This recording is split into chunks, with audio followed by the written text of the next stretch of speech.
오늘은 우리가 마가복음 22번째 시간으로 무엇이 중요한가라는 제목으로 같이 말씀을 나누도록 하겠습니다.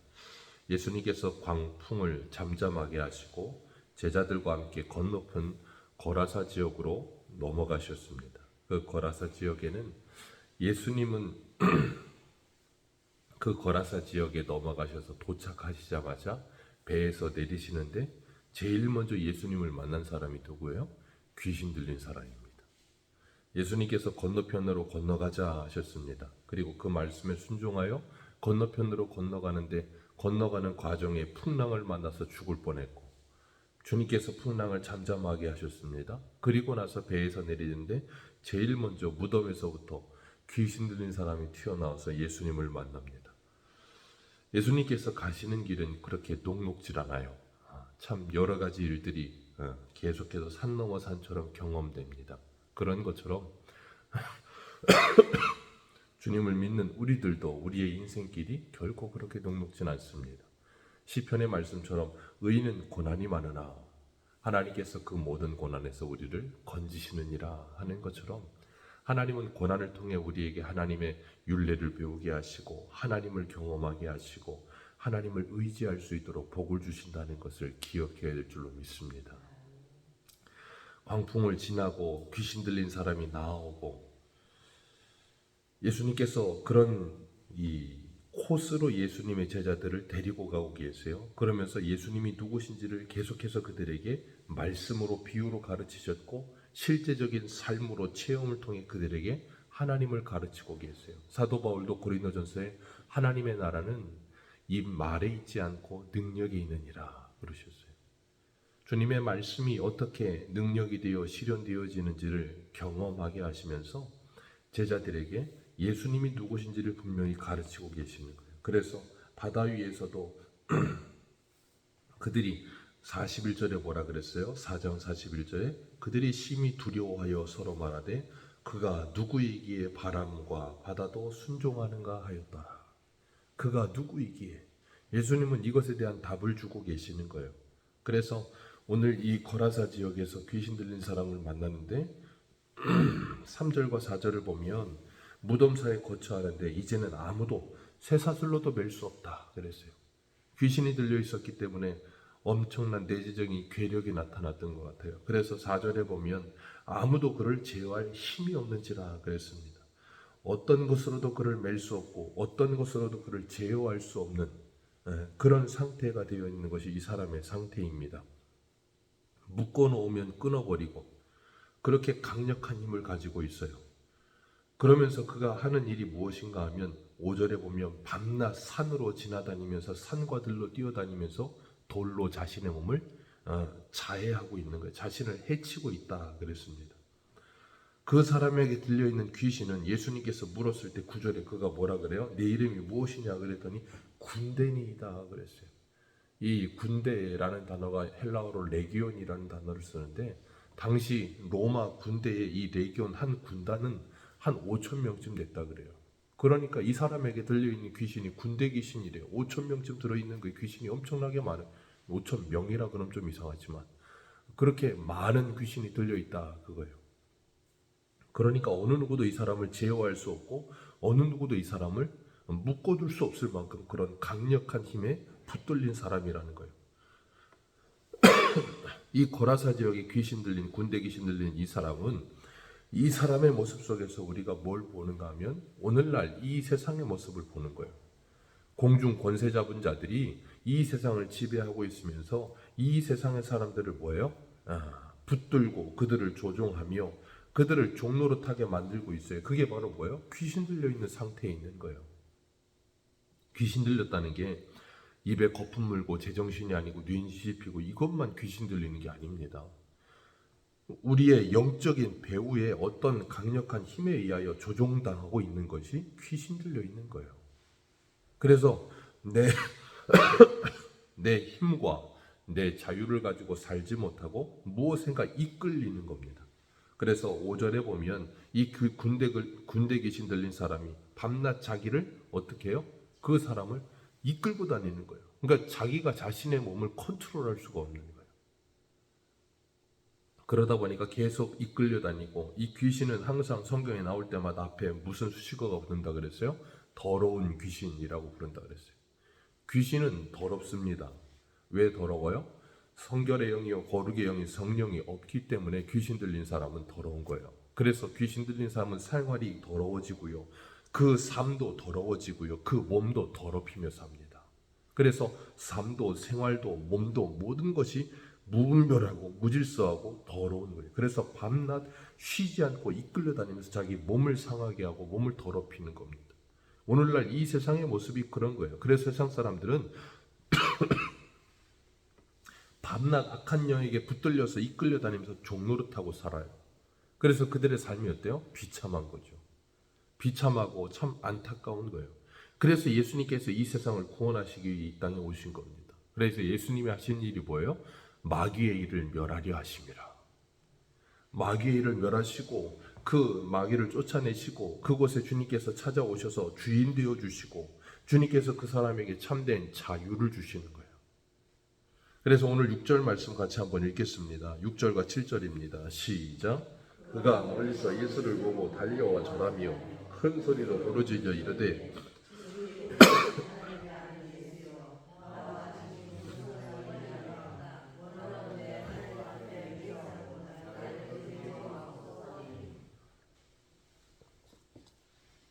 마가복음에 예수님을 유일하게 알아보는 건 귀신밖에 없다 그랬습니다.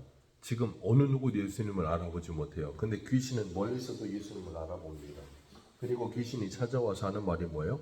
나와 무슨 상관입니까? 나와 당신과 무슨 상관입니까? 간섭하지 마십시오. 나를 괴롭게 하지 마십시오. 상관하지 말아 주십시오. 그게 귀신 든 사람의 특징이에요. 우리가 이 세상을 살면서 하나님과 상관없이 사는 것, 교회와 상관없이 사는 것, 말씀과 상관없이 사는 것, 왜요? 사단에게 종노릇하고 있기 때문인 거예요. 그런데 하나님의 자녀가 됐고 하나님과 상관이 있는 삶을 사는 사람은 하나님의 말씀의 통치를 받고요, 하나님의 말씀의 이끌림을 받고요, 그리고 주님과 동행하는 삶을 살아요. 그러면서 그 하나님과 자원하여 상관 있는 삶을 삽니다. 귀신은 하나님 앞에 맹세하고 나를 괴롭게 하지 말아달라고 부탁을 해요. 예수님은 그 사람을 향해, 그 귀신을 향해 말씀하시죠. 더러운 귀신아 거기서 나오라, 그렇게 명하셨던 거예요. 그렇게 명하셨더니 이 귀신이 예수님께 부탁하는 게 뭐예요? 자기를 이 지방에서 내보내지 말아달라고 간구하면서 저 돼지떼에게 들어가게 해달라고 부탁을 합니다. 귀신은 스스로 이 사람에게 나와서 돼지떼에게 들어갈 수도 없어요. 누가 허락하셔야 돼요? 주님이 허락하셔야 되는 거예요. 그러기 전에는 귀신이 주님 앞에 자의로 뭘 할 수가 있는 존재가 아니에요. 그래서 예수님께서 명하셨더니 귀신이 2,000마리 떼 되는 돼지에게로 들어가서 그 돼지들이 귀신 들려서 뭐예요? 갈릴리 바다로 뛰어내려서 2,000마리가 몰살해 버렸어요. 이 귀신 들렸던 사람, 그 사람을 귀신이 붙들고 있으니까 어떻게 됐습니까? 5절에 밤낮 무덤 사이와 산 사이를 돌아다니면서 자기 몸을 자해했거든요. 그런데 그 귀신이 돼지떼로 들어갈 때는 어떻게 된다고요? 돼지가 물살해 버려요. 귀신이 하는 일이 그런 겁니다. 하나님의 영이 임하면 우리를 살리지만 사단의 영은 우리를 죽이는 일을 하는 거예요. 그래서 돼지떼가 2,000마리가 죽습니다. 지금도 그렇지만 예나 지금이나 돼지는 재산이에요. 그 말은 돈입니다. 어마어마한 돈이에요. 그런데 그 돼지떼가 귀신 때문에 2,000마리가 몰살해 죽었어요. 그러면 얼마나 무섭겠습니까? 그리고 얼마나 놀랍겠어요. 생각해 보세요. 2,000마리나 되는 돼지떼가 막 몰려와서 빠져 죽는다고 생각하면 얼마나 참 무섭겠습니까? 그런데 그 돼지떼 주인들은 어떻게 했어요? 아주 목장이 무너지는 거죠. 예수님은 지금 이 귀신 들린 한 사람을 고쳐내시는데 그 사람을 위해서 2,000마리의 돼지를 뭐하고 계세요? 2,000마리의 돼지를 죽이고 계시는 거예요. 그러면 이 세상의 사람들의 논리대로라면 이게 정상적입니까? 비정상적입니까? 비정상입니까? 그럼 우리는 사람보다 돼지가 중요합니까? 우리는 사람보다 돼지 2,000마리가 더 중요합니까? 주님은 돼지 2,000마리보다 사람이 중요하신 거예요. 주님은 저와 여러분들이 돼지 2,000마리보다 중요한 사람인 거예요. 근데 세상에 유물론, 모든 것이 물질이라고 생각하며 모든 걸 물질로 계산하는 사람들은 사람 한 사람보단 돼지 2,000마리가 중요한 거예요. 그러니까 그 사람 한 사람이 귀신 들렸다가 고침을 받든 말든 그건 상관하지 않아. 내 돼지 2,000마리 죽은 게 더 문제인 거예요.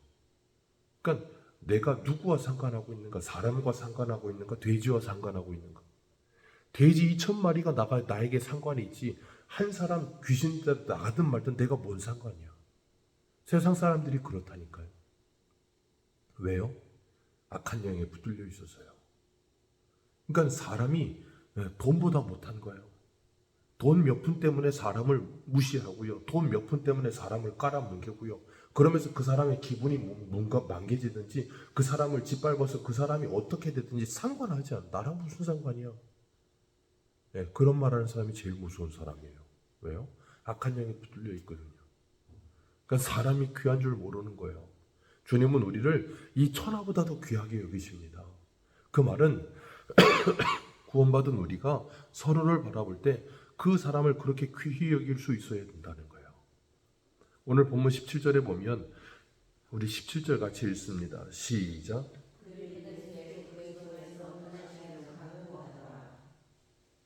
지금 예수님께서 오셨거든요. 예수님께서 직접 자기 지방으로 오셨어요. 구원자 되시는 예수님께서 하나님이신 예수님께서 찾아오셨습니다. 그리고 귀신 들렸던 사람 어느 누구도 묶어둘 수 없고 어느 누구로 힘으로 제어할 수 없는 그 사람을 예수님이 고쳐내셨어요. 그러면 얼마나 신기하고 얼마나 놀랍습니까? 예수님을 모른다고 해도 그런 일이 있으면 너무 신기한 거잖아요. 그런데 그건 1도 관심이 없어요. 이 사람들은 뭐만 관심이 있어요? 돼지 죽은 2,000마리. 그러니까 돼지 죽었으니 예수님이고 뭐고 필요 없다는 거예요. 아, 가시라고. 아, 예수님 와서 아주 그냥 우리 인생이 아주 그냥 혹상 망해버렸다고. 예수님이 오시고 나니까 내 돈이 손해를 봤다고. 예수님 믿으니까 내가 잘 되는 게 없다고. 가시라고. 안 믿겠다고. 똑같은 거예요, 오늘날하고. 그럼 오늘 우리는 어떻습니까? 예수님께서 만약에 내 인생에 찾아오셨는데 예수님을 믿고 나서 구원받았는데 내 인생이 돼지 20마리를 손해본 것 같은 손해가 찾아온다고 우리는 뭐라 그러겠습니까? 아, 예수님 필요 없다고 가시라고 그러지 않겠습니까? 만약에 예수님이 오셨는데 돼지 2,000마리가 있는데 돼지 2,000마리가 예수님 때문에 갑자기 돼지 2,000마리를 다시 전부 암컷이어서 돼지 2,000마리를 다시 낳았다고 생각해 보세요. 이 사람들이 이런 말 했을까요? 아니요. 주님 평생 우리와 함께 해주옵소서 그랬을걸요. 그러니까 이 사람들은 예수님보다 뭐가 중요해요? 돼지 2,000마리. 귀신 들렸던 사람 한 사람보다 돼지 2,000마리가 중요하고요. 예수님보다도 돼지 2,000마리가 중요해요. 오늘 우리는 돼지 2,000마리가 중요하십니까? 예수님이 중요하십니까? 돼지 2,000마리가 중요하십니까? 사람이 중요하십니까? 몇 해 전에 2018년인가 19년인가 코로나 직전이었던 것 같아요. 영종도의 어느 지역에 고아원이 설립될 거라는 계획이 있었어요. 그런데 그 지역 사람들이 플랜카드를 들고 데모를 했어요. 절대 여기 고아원 못 세운다고. 이유는 하나입니다. 고아원 아이들이 오면 주변 환경이 안 좋아지고 그러다 보면 집값 떨어진다고. 영종도에 서 있어요. 만약에 우리 집 옆에 그런 고아원이나 아니면 그런 시설이 세워진다면 우리는 어떨까요?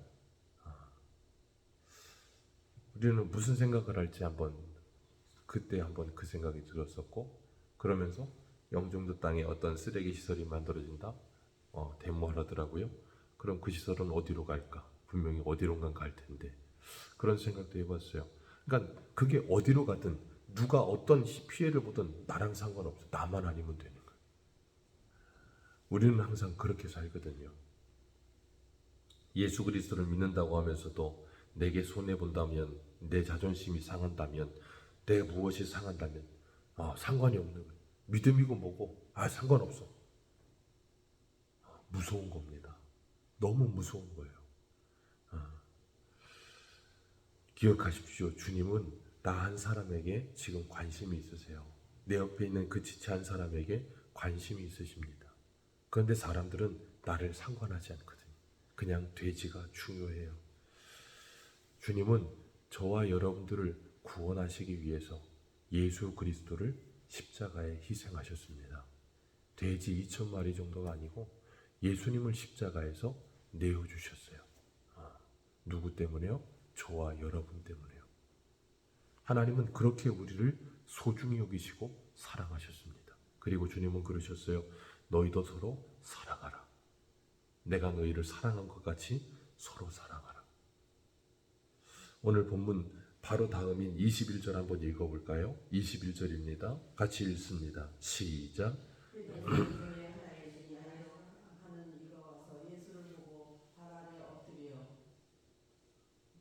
마가복음 5장 21절 같이 다시 읽습니다. 시작. 예수께서 배를 타시고 다시 맞은편으로 건너가시니 큰